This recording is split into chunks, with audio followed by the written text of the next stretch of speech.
एक संत वहां उस नगर में आया और उसने कहा भाई मैंने यहाँ रात्रि बितानी है और मुझे कोई भक्त का घर बता दो जिससे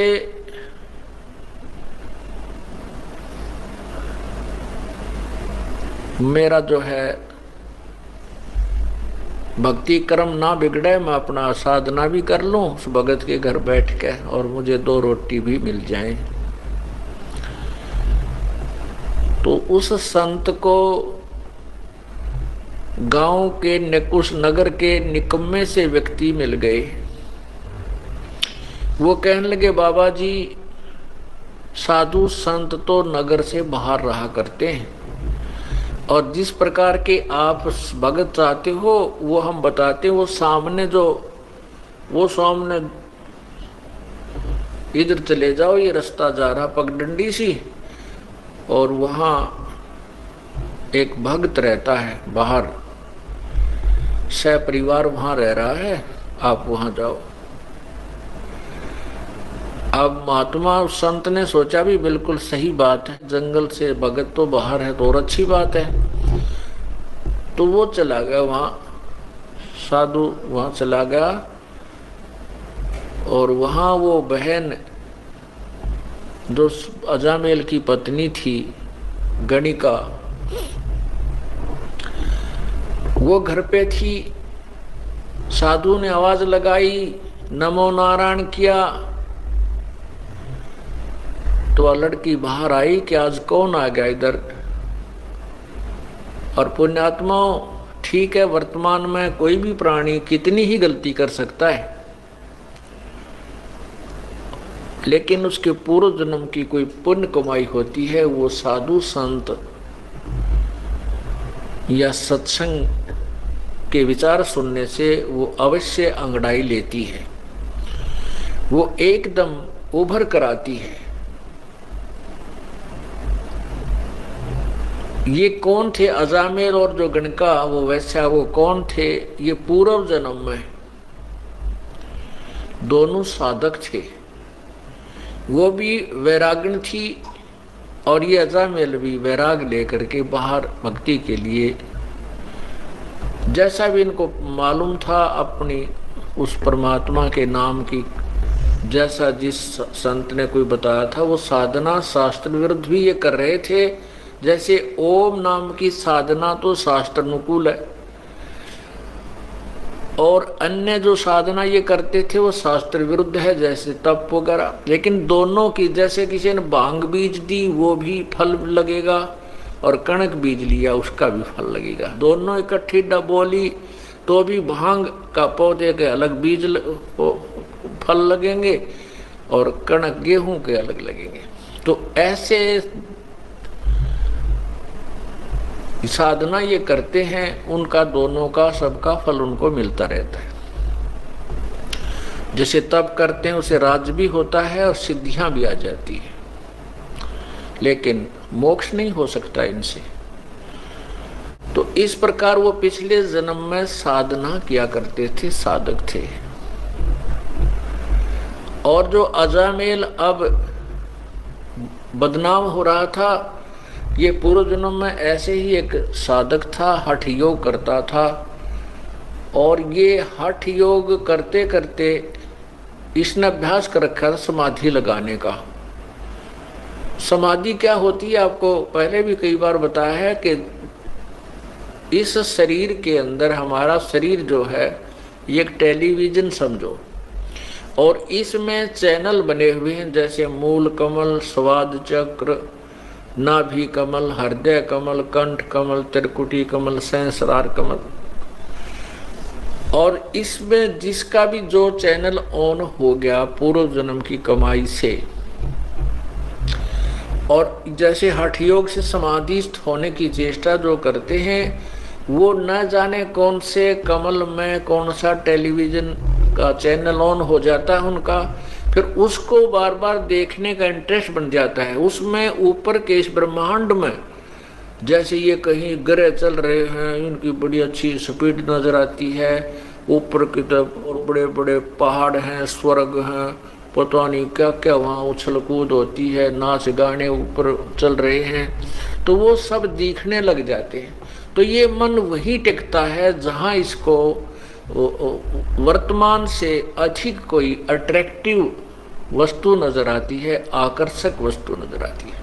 मन वही टिकता है। समाधि लगाने वालों की ये ऊपर के और ज्यादा अधिक बकवादें देखता है, और उधर इसका बैठे रहने से परमात्मा के आड़ में वो बैठते हैं, उससे सिद्धियां आ जाती हैं, तप बन जाता है, उसका भी फल मिलता है।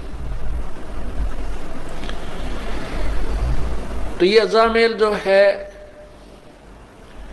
ये पूर्व जन्म में ऐसे ही समाधि लगाने का अभ्यास था। कभी तो हठ योग करके समाधि लगने का इसने अभ्यास किया, जिससे वो परिपक्व अभ्यास हो गया, और एक दिन सोते सोते इसका वो अब समाधि लग गई। समाधि लग जाती है तो मन बहुत दूर पहुंच जाता है, वहां की बकवादें देखता रहता है और शरीर को कोई आभास नहीं होता। उसमें बहुत ज्यादा सर्दी थी, सर्दी का मौसम था, और ये अजामेल समाधि हुआ, अचेत पड़ा था। और उधर से जो गणिका वैसा बनी हुई है, वो लड़की भी वैरागण थी, साध्वी थी। उसमें कहते अभी आपने सुना था कि दर्दबंद दरवेश है बेदर्द कसाई, जिसके हृदय में दया नहीं वो तो कसाई है, जिसके हृदय में दर्द है, दुख है, दूसरे को दुख को अपना दुख समझता है, वो दरवेश है, वो संत है, साधु है, भक्त है। तो उस लड़की के मन में, उस साध्वी के मन में ये विचार आया। दूसरे लोग कहने लगे कि इसने 1 हफ्ता हो गया, 3 दिन हो गए हैं, ये उठा नहीं है, इसकी समाधि लगी है। तो उस बहन के मन में ऐसा आया कि कहीं इसका, साधु का शरीर नष्ट ना हो जाए, सर्दी ज्यादा है, कहीं इसके प्राण ना चले जाएं। और कोई कपड़ा था नहीं। इस भक्त ने, उस साधक ने अजामेल जो पूर्व जन्म में केवल एक कोपीन, एक लंगोट पर्दे पर बांध रखा था, बाकी नी वस्त्र था, कोई कपड़ा नहीं रखता था। उधर से वो साध्वी थी, उसके पास भी एक्स्ट्रा कोई कपड़ा नहीं था। तो उसने सोचा इस साधु का जीवन बचाना अति आवश्यक है। तो उस लड़की ने उस साधु के ऊपर लेट गई। उसके जीवन रक्षा करने के लिए, अपने शरीर का ताप देने के लिए वो बहन उस भगत के, समाधि लगाए हुए भगत के, यानी उस अजामेल के शरीर के ऊपर लेट गई। अब लेट गई तो वो गर्म, शरीर गर्म हुआ। कुछ देर के बाद उसके वो जो ऊपर ड्रामा देख रहा था वो खत्म हुआ। जब वो वापस आया से एकदम शरीर से बाहर, तो ये तपस्वी जो होते हैं ये ततैये बन जाते हैं, भेड़ है। ये नहीं देखते तुम किसको डस रहे हो, जरा सा हाथ लगते जैसे भेड़ डंक लगा देती है, सर्प डंक लगा देता है, ऐसे बन जाते हैं, ये सिद्ध बन जाते हैं इन साधनाओं से। जो ही उस संत, उस भक्त की आंखें खुली, समाधि टूटी, अपने ऊपर एक स्त्री को लेटे हुआ देखा, तो उस जन्म में तो ये ऐसा साधक था कि स्त्री को टच भी नहीं करना से धर्म भंग समझता था। तो उसने उस औरत को ये सोचा कि ये मेरा धर्म भंग करने की चेष्टा कर रही है, उसको श्राप दे दिया कि तू वैसा बनेगी अगले जन्म में। तो उधर से वो भी उससे कैसी थी, दया तो थी उसमें। ये तो साधु में होता है, तभी तो भगवान की साधना की तरफ चलता है, दयालु जिसमें दया होती है। लेकिन जिसको साधना ठीक नहीं मिलती, वो दयालु होकर भी दुष्ट कर्मों से नहीं चूकते। उधर से उस लड़की ने उसको श्राप दे दिया कि तू भड़ुआ बनेगा, अगले जन्म में तू भड़ुआ होगा, अर्थात व्यभिचारी होगा। तब जब उन दोनों का वो पारा सा उतर लिया, छो का, फिर विचार करने लगे तो उस लड़की ने कहा कि नालायक, मैं तो तेरे शरीर को गर्मी दे रही थी, मैंने तेरे जैसे निकम्मों की कोई आवश्यकता नहीं, मैं फिर घर क्यों त्यागती अगर मैं ऐसे कर्म करती। मैं तो मुझे पता लगा कि 2-3 दिन से तू बेहोश पड़ा है, कहीं तेरा शरीर नष्ट ना हो जाए, मैं तो इसलिए तेरे शरीर को गर्मी देने के लिए, और कोई वस्त्र ना था मेरे पास, अपने ही शरीर से तेरी रक्षा कर रही थी। तब वो महसूस किया उसने भी कि बहन मेरे से गलती बन गई। अब वही तो बात है ना, कहते हैं तीर कमान से और वचन जुबान से निकलने के बाद वो वापस नहीं आता। तो सोच समझ कर हमने हर क्रिया बोल चाल करनी चाहिए। तो उसी के परिणाम स्वरूप वो तो वैश्या बन गई, वो बदचलन बन गया, दोनों का संयोग हो गया। अब वो पति पत्नी रूप में, फिर उसके बाद उनका काफी प्रेम बन गया। जैसे जब उन्होंने पता लगाया था कि उस भक्त ने भी पता लगा कि तू कुर्बान थी, तेरा शरीर की रक्षा की, तो उनका आपस में बहुत ज्यादा लगाव बन गया, आपस में प्रेम बन गया, एक दूसरे ममता बन गई। बिल्कुल वो उस जीवन में ब्रह्मचारी रहे और बिल्कुल ठीक रहे। लेकिन वो ममता जो आपस में, युकाल का तो जाल बड़ा भयंकर है, वो आपस में मोह फंसा रहा। उस मोह ने ये फिर कट्ठे लपेट दिए, अगले जन्म में ये पति पत्नी बना दिए, और साथ में वो वैश्या बन गई और अजामेल बन गया ये बदचलन बड़ुआ।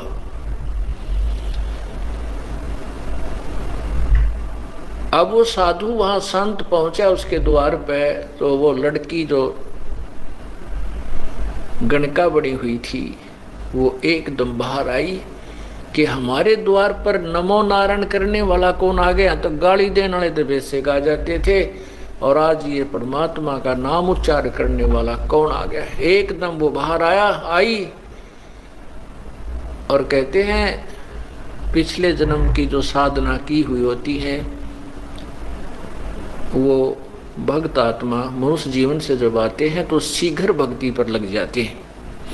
चाहे वह कितने ही दुराचार करता है, चाहे कितने ही वो विकार करता है, शराब पीवे, मांस खावे, चाहे तम्बाकू सुल्फा पीता है, वो पिछले जन्म का जो मनुष्य शरीरधारी प्राणी होता है और पिछले जन्म में कुछ भक्ति की हुई होती है और वर्तमान में कुसंगत में फंस जाता है, वो तुरंत त्याग देता है उन बुराइयों को और परमात्मा की भक्ति में उस प्रकार सपीडता लग जाता है। अब उस भक्तनी ने बाहर आते ही ऋषि के चरण दिए और कहा हमारे कौन सा पुण्य उदय हुआ, हमारे द्वार पर साधु संत आए हैं, आओ जी बैठो जी। अब साधु ने संत ने सोचा भी कति ठीक ठिकाना आ गए तो बहुत भगवान आत्मा मिल गई और बहुत ही अच्छे भक्त मिल गए। अब अंदर जब पहुंचा तो उसने एक चारपाई थी जिसी घर पे वो उस पे बिछा दिए, सुंदर कपड़े धोए धाए, साधु बैठ गया जच के उस चारपाई के बीच में। दोपहर के बाद का समय था, 2-3 बजे 4 बजे, और वो अजामेल गया हुआ था जंगल में शिकार खेलने, शिकार लेने के लिए। कोई मर्ग, कोई पशु पक्षी मार के लिया करता डेली और हाथ तक काट के शराब पिया करता वहां जंगल में बना करके मदिरा। तो वो आया, उसने क्या कर रखा कि कंधे पे लठे और लठ के अंदर एक वो टांग रखा हिरण मार के, और आते ही वो पटक दिया आंगन में। जड़ा महात्मा बैठे थे उसके साथ में ही, और नो पटक, जब नो ना देखा कि महापुरुष बैठा सामने, उसने आते ही दुखी सा हो रहा था, कहा ले भगवान तो सारा दिन में एक का पाया, सारा दिन लग गया, एक ही मर्ग मिला, बड़ी मुश्किल से हाथ लग गया। अब जब उसने वो मर्ग वहां पटका तो वो साधु की नजर गई, वे के खुड़का हुआ, कौन बोला? जब उस संत ने देखा रहे तो भाई कुकर्मी आदमी है, कौन आ गया इनके भगतनी के घर में, मांस यो मर्ग मार रखा है इसने। तो उस लड़की से पूछा, बेटा यू कौन है, कौन आ गया तेरे घर में? वो कहने लगी, जी ये भगत जी है आपका, ये आपका सेवक है। बाबा जी ने ठा लिया जोड़ा, जब अड़ कसूर गलत जगह आ गया भाई, तू तो ये किसा सेवक मर्ग मार के ला रहा। तो फिर उसने देखा कि तो संत था, आया हुआ है आज तो तुम्हारे दरबार पे। अब उसके अंदर भी जो पूर्व जन्म की भक्ति थी वह जागृत होगी।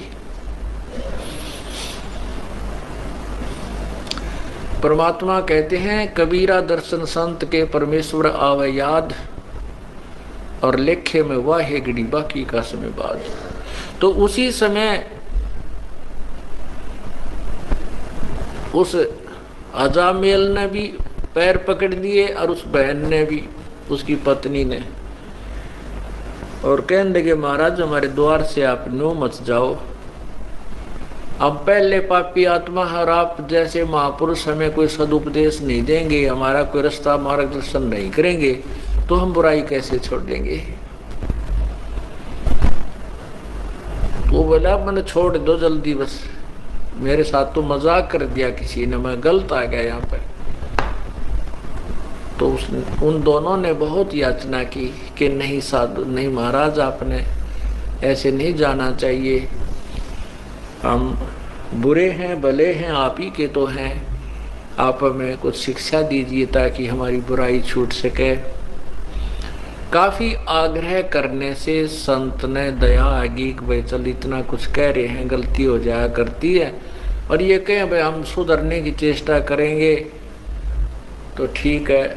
कहने लगे, भाई इस बीमारी ने बाहर घेर का, अभी आज से प्रण करो, कसम खाओ, प्रतिज्ञा करो कि ये बुराई तुम नहीं करोगे। अब कहते हैं,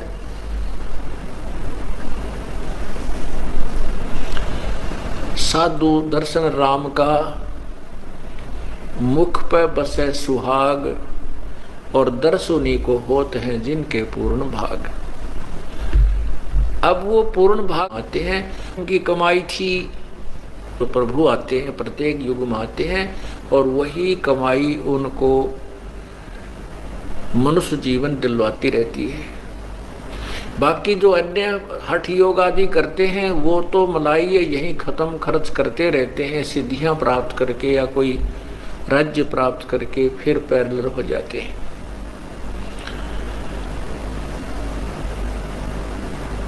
तो उन्होंने उसी समय उस उठा के उस मर्ग को बाहर फेंक दिया और कहा, महाराज जी बाजार से जाकर के हम बिल्कुल फ्रेश आटा लावांगे आपके लिए, अलग से भोजन बना देंगे, नहा धो के, आज के बाद हम कोई बुराई नहीं करेंगे, लेकिन आप हमारे द्वार से जाइए मत, हम शाकाहारी हो जाएंगे।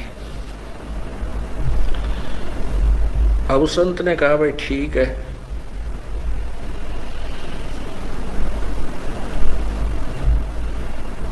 तो क्या हुआ, गर्मियों के दिन थे, गर्मी का मौसम था।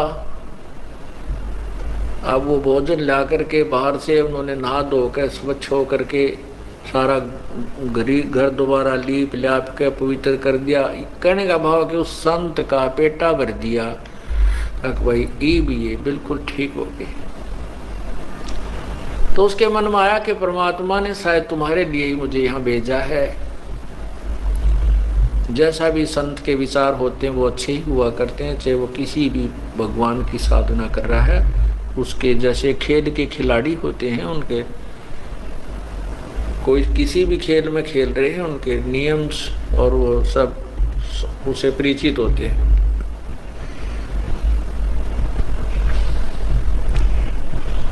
अब रात्रि के समय साधु तो भजन करने लग गया और वो दोनों जने पंखा लेकर के खड़े हो गए बारी बारी। फिर वो भजनवाद साधना करके लेट गया, तो लेट के आसपास छिड़का कर दिया पानी का, और ऐसे पंखा बारी बारी कभी वो खड़ी हो जा कभी वो खड़ा हो जा, उसको साधु को हवा कर रहे हैं। सवेरे संत बोला, भाई भक्तों एक काम करो, तुम नाम ले लो, भगवान का नाम जपया करो। तो वो कहने लगे, महाराज जी मारे पर नाम में कोई लिया था, और कोई को बात करवा ले, कितना कठिन काम करवा ले, यो नाम नहीं लिया जाता। तुलसी पिछले पाप से हरि चर्चा ना भावे, जैसे जड़ के भेगते भाई भूख विदा हो जावे। ने बोले जी नाम नूम ताम लेते नहीं, बाकी आपके चेले पक्के हो गए, आप बुराई नहीं करेंगे, आपने कसम खा ली। तो संत ने सोचा, अपने आत्माओं जैसे ये जो कथाएं हम सुना करते ना, भाई एक अजाम उसने संत ने लड़के का नाम नारायण रखने को कह दिया,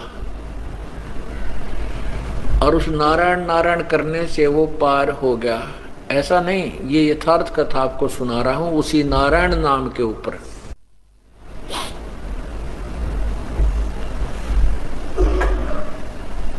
तो संत ने सोचा भाई इनके निकम्या के काम बिगड़ गए, गणे पाप गणे इकट्ठे हो गए, इसलिए इनके राम नाम में रुचि नहीं बन सकती, तो क्यों ना ऐसा तरीका कर दूं कि ये भगवान का नाम उच्चारण करने लग जाए।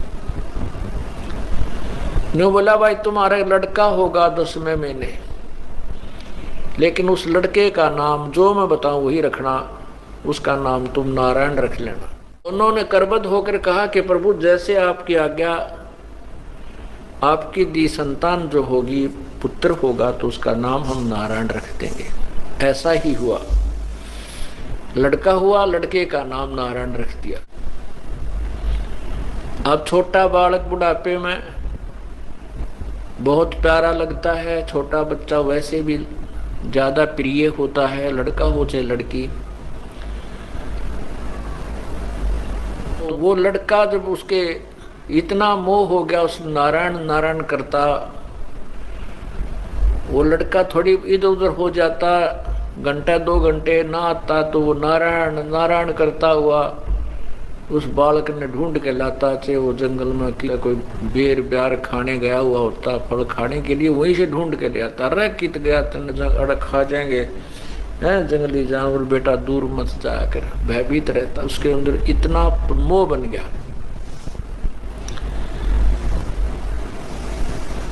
एक दिन उसकी अचानक मृत्यु होगी, क्योंकि उसका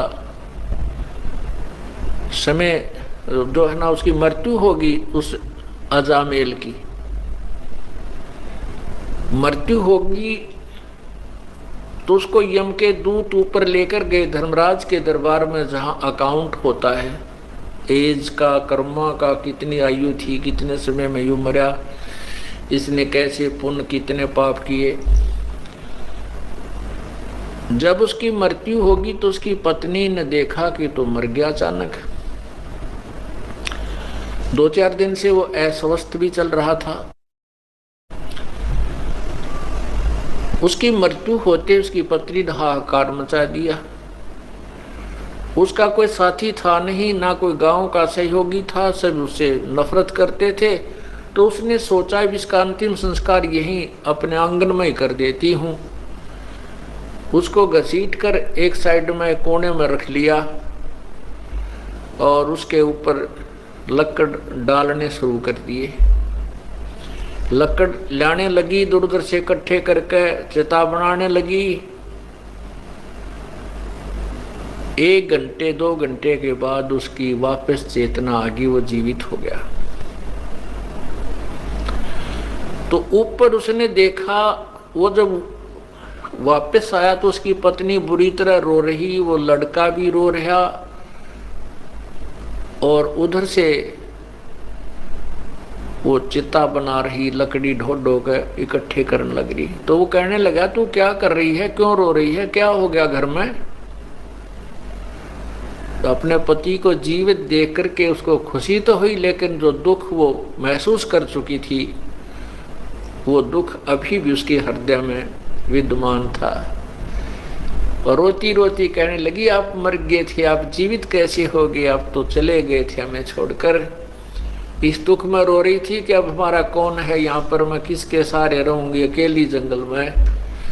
मेरे ऊपर तो पहाड़ टूट गया था।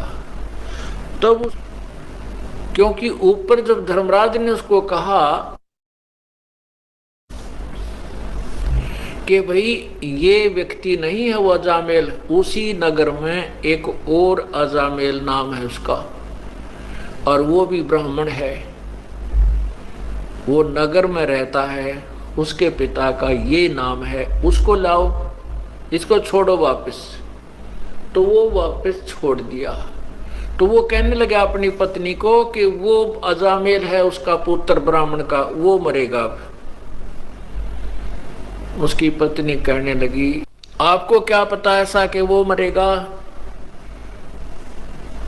तो उस अजामेल ने बताया कि ऐसे ऐसे सारी कहानी बताई। धर्मराज ने ये कहा है कि इसकी उम्र अभी है नहीं, इसके तो अभी 5-4 साल वर्ष और रहते हैं, 4-5 वर्ष रहते हैं, इसके वापस छोड़ो, वो तैरेगी। अब उस अजामेल के उस दिन के बाद या पक्की जचगी के मृत्यु तो होनी है, और समय भी थोड़ा ही बताया था धर्मराज ने, 4 वर्ष बताए थे, 5 वर्ष बताए थे, और या तो बात बिगड़ेगी। पुण्यात्माओं, ये परमात्मा की रजा होती है। उधर से क्या होता है कि वो अजामेल दूसरा उस नगर का मर गया, और जहां उसका मकान बाहर कुटिया डाल रखी थी अजामेल ने, उससे थोड़ी सी दूरी पर, आधा किलोमीटर की दूरी पर वो शमशान घाट था। तो आधा घंटे के बाद देखते हैं कि वहां तो नगरवासियों की लाइन लग गई, और वो अजामेल दूसरे अजामेल की चिता जल गई, उसको सवा कर दिया। तो उसने कहा कि देख ले वो। फिर वो जैसे अगले दिन गांव नगर में जाते थे सामान लेने, दुकान पर थे, वहां पता किया तो पता चला कि वो अजामेल मर गया, उसका लड़का, उस ब्राह्मण का कल मृत्यु होगी उसकी। तब दोनों का ये बात पक्की जचगी, क्या तो बात बिगड़ेगी। अजामेल बोला भगवान भजन कर ले, भक्ति कर ले, समय थोड़ा है और यहाँ सब कुछ यहीं रह जाएगा। अब भजन करें किसका? क्यों नाम नहीं, कुछ भी नाम उन्हें लिया नहीं। तब वो दयालु परमात्मा आते हैं और उनको, उस पुण्यात्माओं को सच्ची भक्ति देते हैं,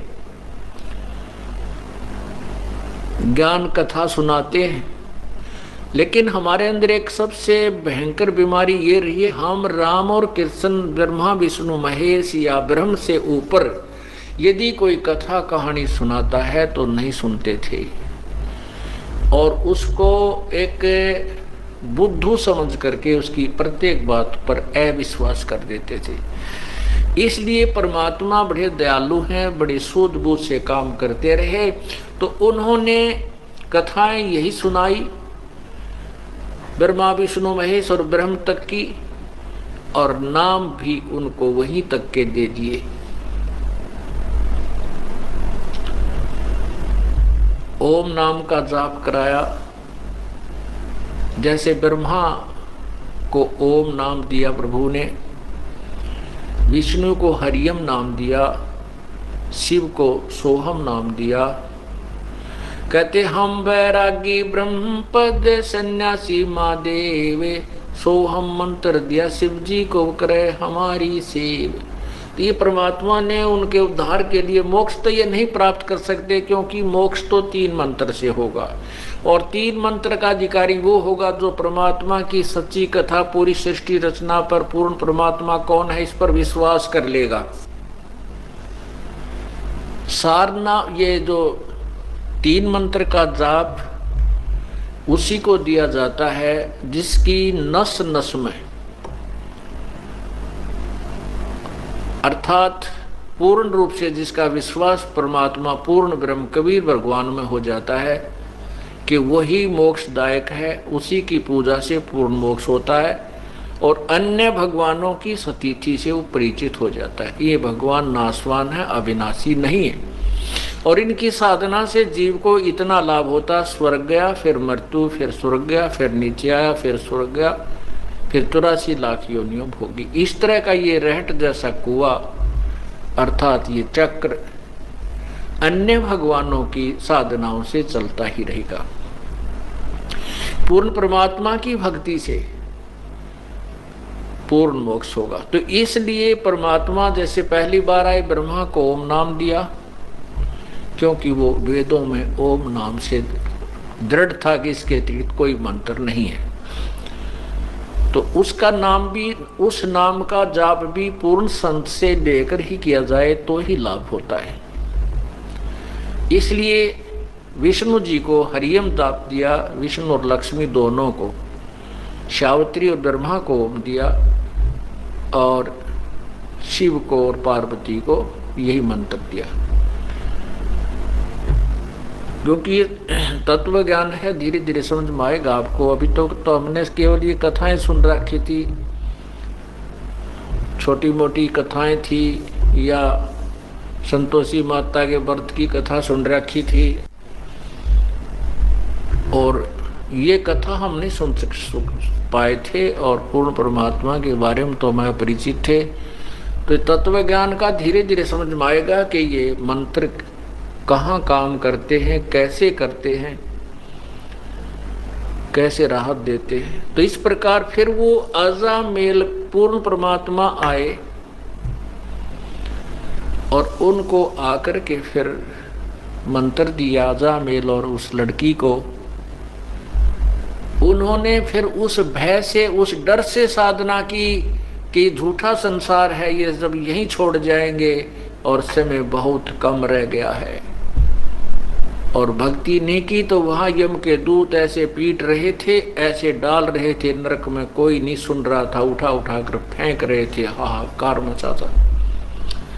तो कई ऐसे जो व्यक्ति हैं नास्तिक टाइप के या ज्यादा चतुर मानते अपने आप को, वो कहते हैं कि ये कथाएं जस्ती नहीं कि भगवान के घर में भी धोखा लग जाता है क्या, कि मरना किसी को होता है, मार कोई दिया जाता है।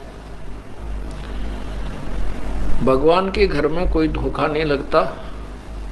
ये तो उन व्यक्तियों के ऊपर रहम होता है, उनके लिए गोल्डन चांस देता है परमात्मा, जो पुण्य आत्मा गणी होती है, उन्हीं को ऊपर दिखा करके वापस छोड़ दिया जाता है, कि ताकि ये यहाँ की यथार्थता को पहचान कर फिर संसार को आसार समझ के अपना काम बना ले, भक्ति पर दृढ़ हो जाए। उन पर विशेष कृपा होती है। तो जैसे अजामेल और गणका पर उस अजामेल पर विशेष कृपा हुई कि उसको वो सारा ऊपर का दिखा करके झंझट और वापस छोड़ दिया, फिर उसको भय बन गया, उसको चिंता बन गई, तब उसका अजामेल और गणका वो दोनों विमान में बैठ करके स्वर्ग गए।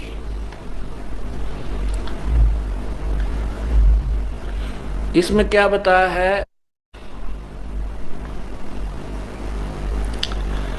सुनो महात्म नाम का मुजरे चलवाई, अजामेल गण का तेरे और सदन कसाई।